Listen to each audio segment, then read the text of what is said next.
పిల్లలు కావాలనే మీ కలను నెరవేర్చుకోండి. మొదటి కన్సల్టేషన్, మొదటి స్కానింగ్ ఉచితం. వివరాల కొరకు హెగ్డే ఫెర్టిలిటీని సంప్రదించండి. నమస్తే, నేను విజయ్. గత 2 రోజులుగా తెలుగు రాష్ట్రాల్లో, ముఖ్యంగా తెలంగాణ రాజకీయాల్లో హాట్ టాపిక్‌గా మారిన ఒకే ఒక అంశం కేటీఆర్ అరెస్ట్ అవుతారా? కారా? ఇప్పటికే ఏసీబీ అధికారులు ఆయన మీద కేసు నమోదు చేశారు. జాతీయ స్థాయిలో ఈడీ కూడా జోక్యం చేసుకుంది. అయితే ఇప్పుడు కేటీఆర్ మీద నమోదైన కేసు చివరి వరకు అరెస్టు దాకా తీసుకెళ్తుంది. ఆయన జైలుకు వెళ్ళేటువంటి అవకాశం ఉందా లేదా? జ్యోతిష్య శాస్త్రంలో ఏం జరుగుతుంది?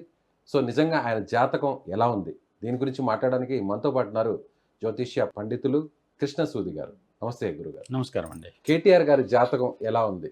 సో ఆయన మీద ఇప్పటికే కేసు నమోదైంది. అది అరెస్టు వరకు వెళుతుందా లేదా?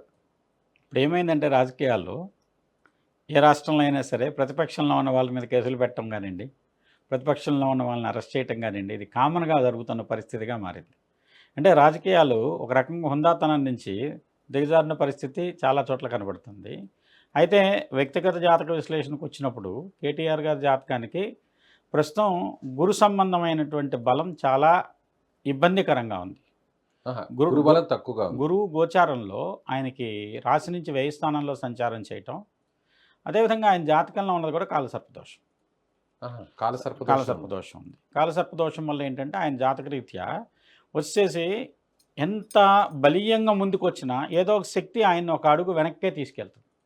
దాంతోపాటు ఆయన లగ్నంలో ఉన్నటువంటి కొన్ని గ్రహాల యొక్క స్వభావం మనిషిని ఎక్కడ తగ్గాలో, ఎక్కడ తన ఆధిపత్యాన్ని ప్రదర్శించాలో అనేది చూసుకోకుండా అన్ని చోట్ల అన్నింటా నేనేది చెప్తే అదే రైట్ అనే విధంగా. ఎందుకంటే గ్రహగతులు సరిగా లేనప్పుడు కొన్ని పరిస్థితులు సమయం మంది కాదంటే పెద్దలు వచ్చినప్పుడు తల వంచడం తప్పేమీ కాదు. అది కేసీఆర్ దగ్గర చాలా నేర్చుకోవచ్చు. కేసీఆర్ గారి దగ్గర ఆయన వచ్చేసేసి పరిస్థితి తనకు అనుకూలంగా లేదు, పరిస్థితులతో వచ్చిన దాంతో రాజీపడి ఉద్యమాన్ని కానీ సమస్యని కానీ సజీవంగా ఉంచి ఫలితం వచ్చేంత వరకు దాన్ని సాధించుకునేంత వరకు ఆయన ఓపిక పట్టి ఎక్కడ తగ్గాలో, ఎక్కడ సర్దుబాటు చేసుకోవాలో, ఎక్కడ తన యొక్క పంతాన్ని నెగ్గించుకోవాలో, ఎక్కడ అధికారం చెలాయించాలో పూర్తిగా ఆ స్థాయిలో తను ఫలితం వచ్చేంత వరకు వెనుకడుగు వేయకుండా సాధించుకున్నారు. సో అప్ అండ్ డౌన్స్కి సంబంధం లేకుండా అటు తెలంగాణను సాధించారు. అలాగే ఆయన కూడా రాజకీయంగా సీఎం కూడా అయ్యారు 2 సార్లు. రాజకీయంగా సీఎం అవటం అనేది వచ్చేసి ఆయన జాతకంలో ఉండేటువంటి ఏ గ్రహం అయితే యోగం చేసిందో, రాహు ఇచ్చేసేటువంటి మహర్దశ యోగము అది బ్రహ్మాండంగా ఆయనకు యోగం. కుజుల్లో కేంద్ర మంత్రి అయ్యారు. కుజదశలో ఉన్నప్పుడు లగ్నాధిపతి దశ. రాహు మహర్దశ పూర్తి కాలం ఎదుగుతూనే వచ్చి రాహు మహర్దశ చివరికి వచ్చేసరికి ఆ రాహు మహర్దశ పూర్తయింది, ఆయన పదవి కోల్పోవలసి వచ్చింది. ఇప్పుడు కేటీఆర్ గారి విషయంలో అంటే ఇప్పుడు కాలసర్ప దోషం ఉందంటున్నారు. అది ఎంతవరకు తీసుకెళ్లే అవకాశం ఉందంటారు రాజకీయంగా? రాజకీయంగా కొంచెం ఇబ్బంది పెట్టేటువంటి వాతావరణమే ఉంది. అది వచ్చేసి కేసులు ఎదుర్కొంటున్నారు. అది ఇప్పుడు నేను చెప్తే ఆల్రెడీ జరుగుతుంది చెప్తున్నట్లు ఉంటుంది. పత్రికలు చదివినా ఎవరైనా చెప్తారు. దాంతోపాటు కొంచెం ఇబ్బందికరమైన వాతావరణం అయితే ఆ కుటుంబం మీద ఉండేటువంటి వేదలతో కవిత గారు కూడా రిలీజ్ అయ్యారు. గత సంవత్సరం చూసాం. ఆమె దాంట్లోనూ వచ్చేసి ఆమె రాశికి వచ్చేసి గురుడు వేదలోనే జరిగింది. సో ఆమె జాతకానికి ఈయన జాతకానికి ఉన్న డిఫరెన్స్ ఏంటి? ఆమెది వృషభ రాశి, ఈయన మిథున రాశి. ఓకే. రాశి పరంగా చూసుకున్నప్పుడు ఈయన రాశికి వచ్చేసరికి ఉన్నటువంటి గ్రహస్థితుల్లో పేరు ప్రకారం చూసుకున్నా కూడా అష్టమంలో గురుడు ఉన్నాడు. రాశి ప్రకారం చూసుకున్నా కూడా వచ్చేసి వ్యయంలో గురుడు ఉన్నాడు. అలానే వచ్చేసి ఇక్కడ భవిష్యత్తులో దేశ రాజకీయాలను శాసించే విధంగా ఆంధ్ర తెలంగాణ రాజకీయాల్లో వచ్చేటువంటి మార్పులు ప్రస్ఫుటంగా ఒక రకమైనటువంటి ఫలితాన్ని నిర్ణయిస్తున్నాయని చెప్పచ్చు. ఏ విధంగా అంటారు? అంటే భవిష్యత్తులో భారతదేశ రాజకీయాలు ఇప్పుడు చూసినట్లయితే మీరు గమనిస్తే ఇప్పుడు భారతదేశానికి ఏదైనా సరే మార్పు రావడానికి ముందు తెలుగు రాష్ట్రాల్లో కదలికలే గమనించవచ్చు. సో మీరు చెప్పినట్టుగా కూడా ఇప్పుడు ఏపీకి సంబంధించి కూడా తెలుగుదేశం పార్టీ మెజారిటీ స్థానాలని ఎంపీ సాధించింది జనసేన సపోర్ట్తో. సో ఇప్పుడు టీడీపీ సపోర్ట్తోనే కేంద్రంలోనే ఎన్డీఏ ఉంది. ఆల్రెడీ అది ప్రూవ్ అయింది. ఇలా కాదు, ఇప్పుడు కాదు. మీరు అసలు ఇందిరాగాంధీ కూలిపోయింది, పార్టీ విడిపోయింది, పార్టీ ఆమె చేతుల నుంచి జారిపోయింది.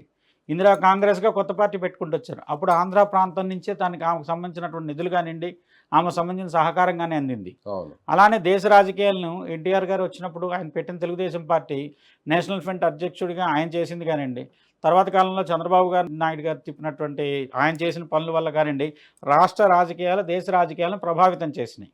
అంటే అక్కడ ఏదైనా జరగడానికి ముందు ఇక్కడ ఏదో సంచలనం నమోదవుతుంది, దాని ప్రకారం వచ్చి దేశ రాజకీయాల్లో మార్పులు వస్తున్నాయి. ఇప్పుడు పర్టికులర్గా గురువు గారు కేటీఆర్ జాతకం విషయంలో కొంత ఇబ్బంది ఉంది అంటున్నారు. అది ఎప్పటి నుంచి ఎప్పటి వరకు ఉంది? ఇది దోషం స్టార్ట్ అయింది 2024 ఏప్రిల్ నుంచి. గురుడు వృషభ రాశిలో ప్రవేశించింది మొదలుకొని అనుకోండి. దీని నుంచి ఇప్పుడు ఏమవుతుందంటే గురుడు ఎప్పుడు ఫలితాన్ని మధ్యలో ఉన్నప్పుడు ఇస్తాడు. అందులో ఇప్పుడు వక్రించున్న గురుడు, ఇది వచ్చేసేసి అందులో కుజుడు. ఇప్పుడు ఏమైందంటే మిథున రాశికి ఒక పక్క గురుడు, ఒక పక్క కుజుడు. గురుడు ఏంటంటే ఉభయ కేంద్రాధిపతి రీత్యా దోషయ్యాడు, 2 కేంద్రాలకు అధిపతి అవడంతో. అందువల్ల కుజస్తంభన కూడా 2 కలిపి ఏదైనా సరే జూన్ వరకు ఆయనకి గడ్డు కాలం కిందే చెప్పాలి. 2025 జూన్ వరకు, అంటే మొత్తం 14 నెలల కాలం. 2024 ఏప్రిల్ నుంచి స్టార్ట్ అయ్యి 25 జూన్ వరకు ఈ ఇబ్బంది ఉంది. చాలా ఇబ్బందికరమైన కాలమే ఆయనకి వ్యక్తిగతంగా కూడా. ఆ ఇబ్బందికరమైన కాలం పోలీసులో, అరెస్టులో, లేదంటే కొన్ని న్యాయస్థానాలు, లేదంటే కొన్నాళ్ళు జైలువాసం లాంటివి కూడా తప్పకపోవచ్చు. ఇదే విధంగా మిథున రాశి, ఇంకోటి మీకు ఎగ్జాంపుల్ చెప్పాలంటే జగన్ గారి జాతకం మిథున రాశి. సేమ్ ఆయన ఇబ్బంది పడ్డారు, అధికారం కోల్పోయి. ఇక్కడ అధికారం కోల్పోయారు, సంవత్సరం ముందు జరిగింది ఇక్కడ. అక్కడ వచ్చేసేసి సంవత్సరం తర్వాత వచ్చింది ఫలితం, కానీ అదే ఫలితం వచ్చింది. ఆయన జాతకంలో కూడా కొన్ని రకాలైన ఇబ్బందికరమైన వాతావరణ పరిస్థితులు ఎదుర్కొంటున్నారు. పార్టీలో నమ్మిన వాళ్ళు ఒక్కొక్కళ్ళు వదిలిపోతున్నారు. ఈ విధమైనటువంటి వాతావరణంలో ఆయన ఏ రకమైన ఇబ్బంది పడుతున్నారు. ఇప్పుడు కేటీఆర్ కూడా అదే రకమైన ఇబ్బందులలో ఉన్నారని చెప్పచ్చు. జూన్ తర్వాత ఎలా ఉంటుంది? జూన్ తర్వాత పరిస్థితులు, జూన్ లోపుగానే రాష్ట్రంలో ఉండేటువంటి పరిస్థితులు చాలా తీవ్ర స్థాయికి చేరుకుంటాయి. తెలంగాణ రాష్ట్రంలో రాజకీయ పరిస్థితుల్లో తెలంగాణలో ఒక సంచలనాలు నమోదవుతాయని చెప్పొచ్చు. రాజకీయపరమైన సంచలనాలు వచ్చే సంవత్సరం 2025లో శని మారుతున్నారు, రాహుకేతులు మారుతున్నారు. అలానే ఏంటంటే ఈ తెలంగాణకి గమనించుకున్నట్లయితే రాజకీయంగా వచ్చేసి ఒక రకమైనటువంటి అందరూ ఉలికిపాటుకు కూడా అయ్యేటువంటి ఆకస్మిక సంఘటనలు జరుగుతాయని చెప్పచ్చు. కొంతమంది పెద్ద వ్యక్తులు కనుమరుగవచ్చు, అంటే ఏదన్నా ఆరోగ్య భంగాలు కానివ్వండి, లేకుంటే వచ్చే కొన్ని దుస్సంఘటనలు కానీ జరగడానికి అవకాశం ఉంది. అదేవిధంగా వచ్చేసి అధికారంలో ఉన్న వ్యక్తులకి కొన్ని వాళ్ళు గడ్డు పరిస్థితులు ఎదుర్కోవాల్సిన పరిస్థితులు కూడా కనపడుతున్నాయి. ఎందుకంటే దేశకాల పరిస్థితులు ఎప్పుడైనా సరే రాజకీయం మేము చెబుతాం. అలానే మీకు మార్చిలో 14వ తారీఖు 29వ తారీఖు 2 గ్రహణాలు ఉన్నాయి. అది సహజంగా ఏంటంటే మీనరాశిలో గ్రహణం వచ్చినప్పుడు తెలుగు రాష్ట్రాల్లో సంచలనాలు వస్తాయి.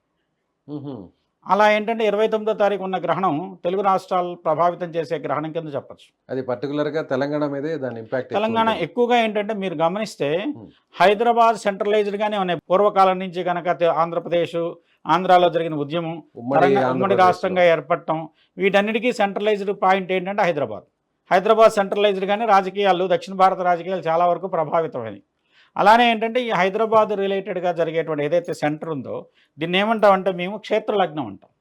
ఆ క్షేత్రలగ్నం కట్టుకున్నప్పుడు క్షేత్రలగ్నం ప్రకారం వచ్చేటువంటి లగ్న స్థితిని బట్టి, అక్కడ ఉన్నటువంటి గ్రహగతులను బట్టి రాహువును శని ఇద్దరు కలిసి ఉన్నటువంటి పరిస్థితి మార్చి 29 నుంచి మే 25వ తారీఖు వరకు అండి.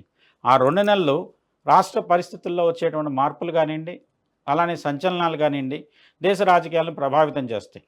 ఎందుకంటే ఇవాళ రోజున అధికారం అనేది ఎటుంటే అటు నాయకులు మారుతున్నారు. అదేంటంటే ఒక పరాకాష్ఠకు చేరింది. దాంట్లో ఇప్పుడు ఏం జరుగుతుంది, కొన్ని పరిస్థితులు మళ్ళీ పునరేకీకరణకు దోహదపడేటువంటి పరిస్థితులు రాష్ట్రంలో ఏర్పడుతున్నాయి. అది వ్యక్తుల మార్పులు కావచ్చు, లేదంటే పార్టీల మార్పులే కావచ్చు, పార్టీలోని కీలకమైన వ్యక్తులు ఇంకో పార్టీ తీర్థం తీసుకోవడం వల్ల జరిగేటువంటి మార్పులు కావచ్చు.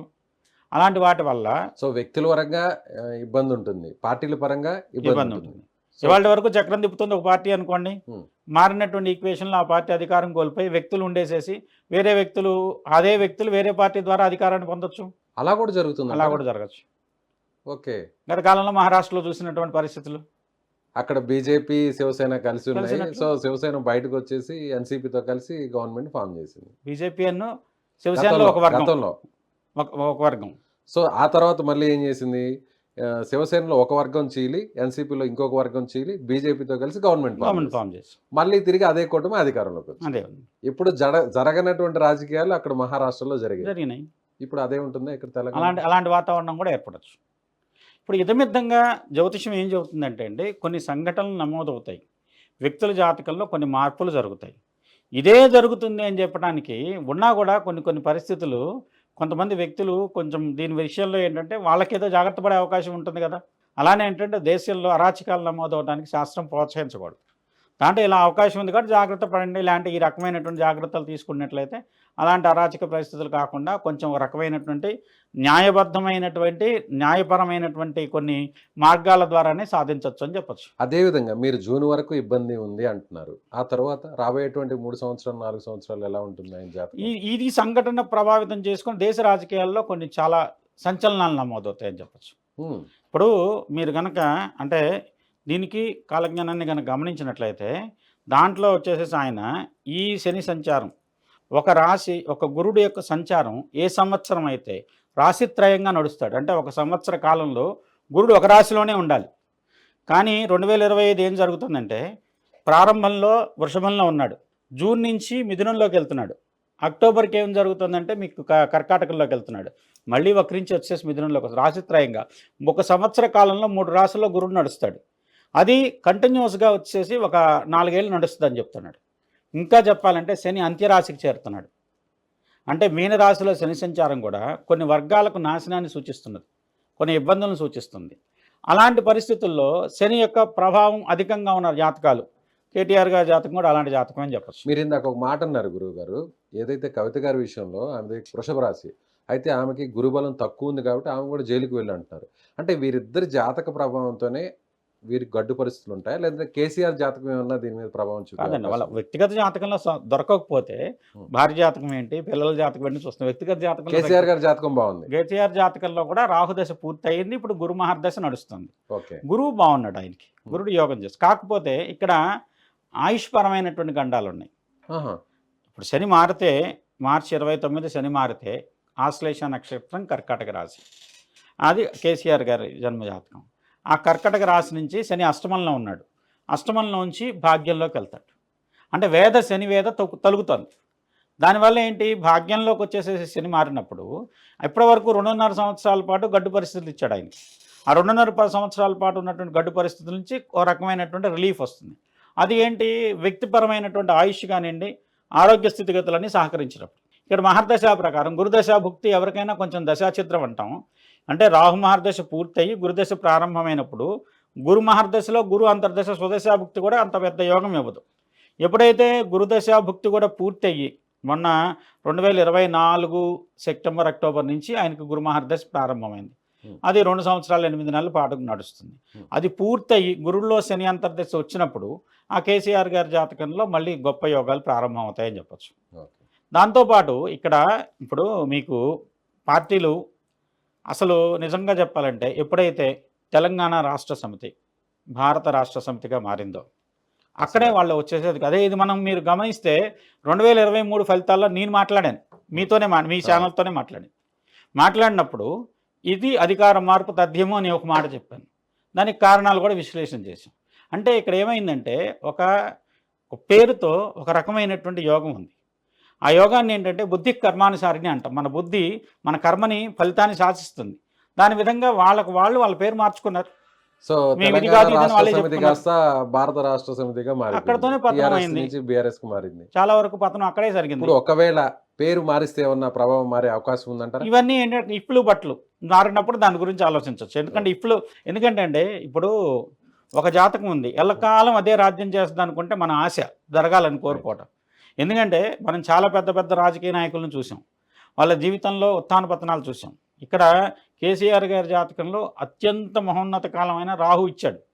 ఆశ్లేష నక్షత్రం రాహు కూడా జన్మ నక్షత్రం ఇచ్చినటువంటి యోగాన్ని ఆయనతో పాటు నిజంగా చెప్పాలంటే తెలంగాణలో చాలా వర్గాలకు కొంత మేలు జరిగిందని చెప్పచ్చు.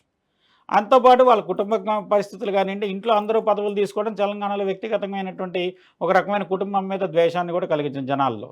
దానివల్ల ఆ కుటుంబం అధికారం కోల్పోవడం జరిగింది. ఆయన ఒక్కడు పదవిలో కాకుండా కుటుంబంలో అందరూ పదవుల్లో ఉన్నారు. దానివల్ల ఇచ్చేసేసి కొంత రకంగా జనాల్లో ఒక రకమైన వీళ్ళే పదవులు అనుభవిస్తున్నారనే భావన కలిగింది. ఇప్పుడు మారిన పరిస్థితుల్లో ఇచ్చినటువంటి అధికారం పొందినటువంటి పార్టీ ఏదైతే ఉందో కాంగ్రెస్ పార్టీ, దానికి కూడా కొంత గడ్డు పరిస్థితులే వస్తున్నాయి. ఎందుకంటే రాహుకేతువులు కానీ శని కానీ ఇవాళ వరకు శని మంచి అనుకూలమైన స్థానంలో ఉన్నటువంటి శని యొక్క సంచారం ఒక్కసారిగా శని ఆ రాశి నుంచి వేరే రాశికి మారినప్పుడు కొంత ప్రతికూల ఫలితాలు ఇస్తాడు. ఆ ప్రతికూల ఫలితాల ప్రకారం అక్కడ కూడా కొన్ని మార్పులు చేర్పులు, కొంతమంది అధికారంలోనూ లేదంటే ఆ పార్టీలో నాయకత్వ స్థానంలో ఉండేటువంటి వ్యక్తుల మధ్య స్పర్ధలు కానివ్వండి, ఒక ఘర్షణాపూరితమైన వాతావరణం ఇంటర్నల్గా కూడా జరిగే అవకాశం. దానివల్ల కొన్ని మార్పులు చేర్పులు జరిగి చివరికి స్థిమితంగా ఏది ఇతమిద్దంగా ఏర్పడుతుందనే దాన్ని బట్టి దాని ఫలితాలు విశ్లేషణ గందరగోళం అయితే ఏర్పడబోతుంది. 100%, 100% గందరగోళం. తెలంగాణ రాజకీయాల్లో ఒక పెద్ద గందరగోళం జరగబోతుంది. చాలా మార్పులు జరుగుతాయి. రైట్ గురుగారు, థ్యాంక్ యూ. ఇది కృష్ణసూది గారు చెప్పినట్టుగా కేటీఆర్ గారి జాతక రీత్యా కొంత ఇబ్బందికర పరిస్థితులు ఉన్నాయి, అవి ఏ స్థాయికి వెళ్తాయో చెప్పలేమని ఆయన అంటున్నారు. Thank you.